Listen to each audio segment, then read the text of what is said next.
জনপ্রিয় নীল ছবির তারকা কাইলি পেজ মারা গেছেন। মৃত্যুকালে তার বয়স হয়েছিল 28 বছর। নেটফ্লিক্সের একটি রিয়ালিটি শোয়ের প্রতিযোগীও ছিলেন তিনি। কাইলি পেজের আসল নাম কাইলি পাইল্যান্ড। তাকে গত 2-5 জুন লস অ্যাঞ্জেলেসে নিজ বাসভবন থেকেই মৃত অবস্থায় উদ্ধার করা হয়। তার মৃত্যুর কারণ এখনও নিশ্চিত করতে পারেনি পুলিশ। এদিকে তদন্তকারীদের ধারণা, অতিরিক্ত মাদক সেবনের কারণে মৃত্যু হয়েছে কাইলির। ঘটনাস্থলে ফেন্টানিল এবং অন্যান্য মাদকদ্রব্য পাওয়া গেছে। কাইলির সঙ্গে কোনো ধরনের অপরাধমূলক ঘটনা ঘটেনি বলে জানান তদন্তকারীরা।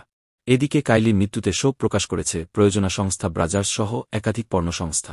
ব্রাজার্স এক বিবৃতিতে জানিয়েছে, কাইলি তার হাসি, দয়ার জন্য আমাদের মনে থেকে যাবেন। এই কঠিন সময়ে আমরা কাইলির পরিবার, বন্ধুবান্ধব এবং ভক্তদের প্রতি আন্তরিক সমবেদনা জানাচ্ছি। কাইলির জন্ম ও বেড়ে ওঠা যুক্তরাষ্ট্রের ওকলাহোমার তুলসায়। 2016 সালে তিনি নীল ছবির দুনিয়ায় নাম লেখান।